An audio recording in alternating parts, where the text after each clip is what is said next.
Hi everyone, সবাই কেমন আছো? আমি শিল্পা চলে এলাম নতুন একটা গল্প শেয়ার করতে তোমাদের সাথে। আজকে সকালের দিকে মা, বৌদি আর আমার মধ্যে প্ল্যানিং হয়েছে যে আজকে বিকেলবেলা আমার ছোট পিসির বাড়িতে যাব।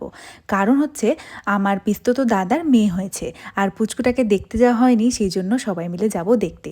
সেই জন্য কিছু ওর জন্য নতুন নতুন ড্রেস নিয়ে নিলাম। আর এই দোকানটা হচ্ছে আমাদের বড় বাজারেই। আর এখন ওই 4টে নাগাদ বাজে, এই যে বৌদি, পুচকি, মা ওরা চলে এসছে টোটো নিয়ে। আমি ওই টোটোতেই উঠে গেলাম। আর বেরোনোর কিছুক্ষণ আগেই আমি বেরিয়েছিলাম, কারণ ড্রেসগুলো কেনার ছিল। আর এখন আমরা যাচ্ছি হচ্ছে নয়াবাজার, কারণ আমার ছোট পিসির বাড়ি হচ্ছে নয়াবাজারে। আর সব সময়কার মতন টুইঙ্কেল বুড়ি টোটোতে উঠলে ঠিক আমার পাশেই বসবে। আর দেখো, চোখ দুটো পুরো লাল হয়ে গেছে ঘুমে। বনানী সকাল থেকে জানেন যে যাবে জন্য ও দুপুরবেলা আনন্দে ঘুমোয়নি। আর এই দেখো না, যেতে যেতে কোথায় গেল টুইঙ্কেল বুড়ি? এই দেখো, ঘুমিয়ে পড়েছে। পুরো রাস্তা ঘুমোতে ঘুমোতে যাচ্ছে। তারপর গল্পে গল্পে চলেও এলাম নয়াবাজারে। আর এই যে বাজারে ঢুকতেই যে ফলের দোকানটা, এখান থেকে নিয়ে নিলাম ফল। এখান থেকে ফল নিয়ে তারপর আবার উঠলাম টোটোতে। ঠিক তারপরেই শুরু হলো আমাদের বাজে একটা রাস্তার জার্নি।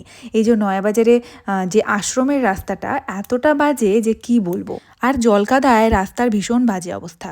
তারপর চলে এলাম পিসির বাড়িতে। আর সেই যে পল্লবী সাধে এসেছিলাম, তারপর আজকে এলাম। আর এই দেখো, আমাদের পল্লবী রানীর মিষ্টি একটা অ্যাঞ্জেল হয়েছে।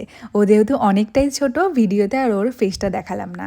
এদিকে টুইঙ্কেল বুড়ি ছোট্ট বোনকে কোলে নিবে জন্য বেশ খানিকক্ষণ বায়না করলো। তারপর এদিকে আবার বুঝতেও শিখেছে, বোন তো অনেকটাই ছোট পিপি, কিভাবে কোলে নেব। তারপর আমি খানিকক্ষণ কোলে নিয়ে আদর করলাম। দেখো কত কিছু খাবার দাবার নিয়ে এসছে। পেট পুজো করে বাড়ি ফিরলাম তারপর।